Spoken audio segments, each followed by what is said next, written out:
Hey everyone, welcome to the pregame live chat. I'm Tom Silverstein. Yep, my host and guest and partner in crime. Yeah, you knew that. You're a big time famous reporter. Oh yeah, well that's why I go around in a mask so that nobody recognizes me, so they don't. You need your hair to show. Yeah, right. That's right. It's kind of hurting today, but anyway, that's not why we're here. We're here. Go over the injuries for me first. What the actives and non-actives? Yeah. So let's go for the Packers first. They're in pretty good shape. The one guy they will be missing is Tyler Irvin, who is out again with ribs, wrist, and I know he had a head injury as well a couple weeks ago. So we'll see. They're going to special teams. Yeah, we'll see who's returning. Do they go with Darius Shepard or do they try someone else like Malik Taylor or Josh Jackson or someone else? I'm kind of curious to see what they do. I do think the Bears will do the same thing the Colts did, is kick it down to the 1 yard line and dare them to return it. I think they'll just go with Shepard and just who's not made a mistake in the world? When you have a chance, you'll be a chance to redeem yourself. This is a game for that. And the Packers are not one of these franchises that overreact and pull the plug on guys when they make mistakes. Just like MVS getting death threats. That kind of stuff is just unacceptable in life, ever, just to do that kind of stuff. So I hope they give him a chance. And so who knows? He may be player of the game. Could be. You never know. So for the Bears, quarterback Nick Foles is inactive. Yep. He's hurt. He won't even be available to be the backup. Yep. Mitch Trubisky gets the start, and Tyler Bray is the well-known Tyler Bray. I'm sure all Packers fans know about him. He'll be the backup. Yes. And a big one is defensive tackle Akeem Hicks, who has a hamstring injury, is out. Okay. And he has been a thorn in Aaron Rodgers' side for a number of years. And when he's playing, Khalil Mack is even better. So that's a big blow for them, I would think. Yeah, but they still got those good linebackers. And this is another 4-3 defense. A 4-3 defense, Tom, seems to give the Packers trouble.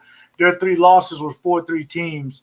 So they'll always have 4 guys going after the quarterback. You remember Leonard Floyd was the guy, but they got rid of him, and he went to the Rams, and now you got Robert Quinn, who hasn't done a lot of anything, So, again, that defense is about Fuller, about the linebackers on all 3 levels, and of course, Khalil Mack. But this is a must-win if you're a Chicago Bear, if you want to be in the position to go to the playoffs, because Minnesota won today. That's who they're going to struggle with, the Minnesota of the world.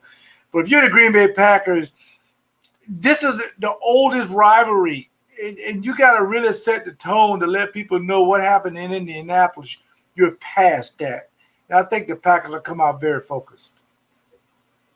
It's funny you mentioned that, because Matt LaFleur was talking this week about whether he plays up the Bear rivalry. And no, he looks at it as a division game, and that's about it. He said he understood the history.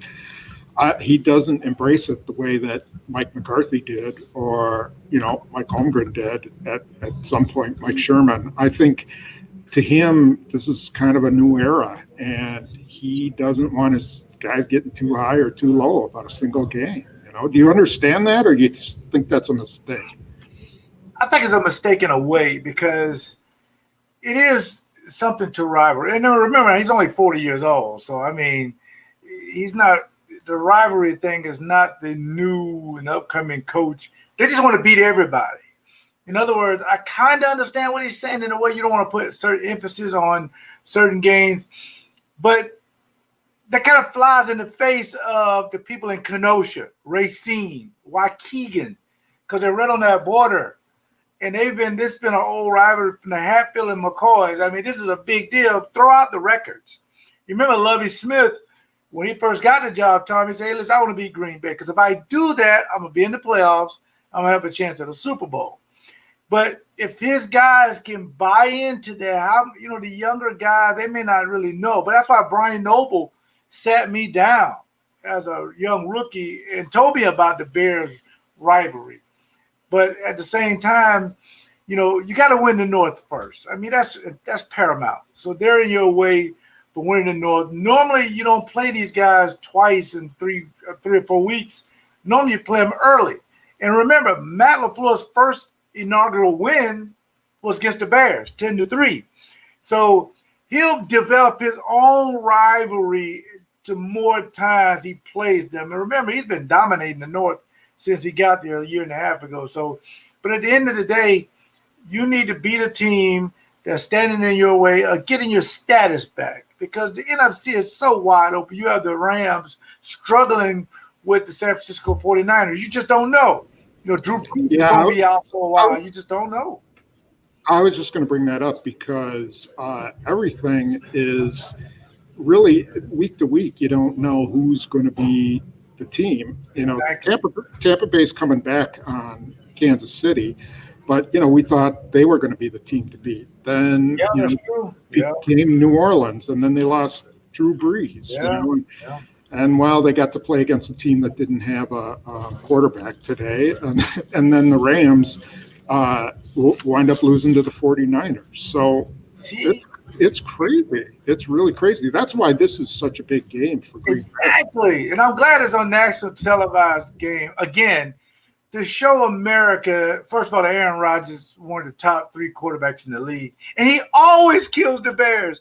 Do you remember in 2018, he gets carted off? Khalil Mack is dominating the game. I think Deshaun Kaiser was the quarterback, I think. And it's all going – he comes back, like Willis Reed type, and then hits Randall Cobb for the game winner.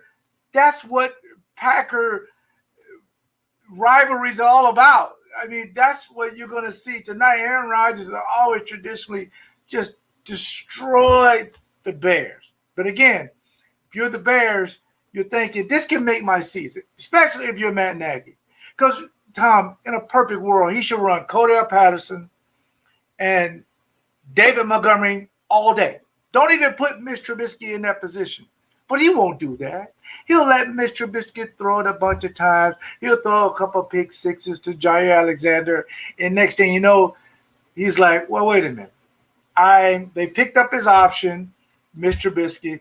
They bring in Nick Foles, who won a Super Bowl.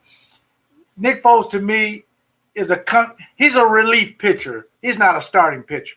When he's a starting pitcher, you can see him get exposed. But when he comes in, as he did for the Atlanta game, Tom, he looked like the hero. Well, they start him. So if you're Nagy, if you really want to stop Jim Harbaugh from taking your job next year, you got to beat the Packers. Yeah, that's a huge point. He's got to save his job, and this is a game that could help him do that.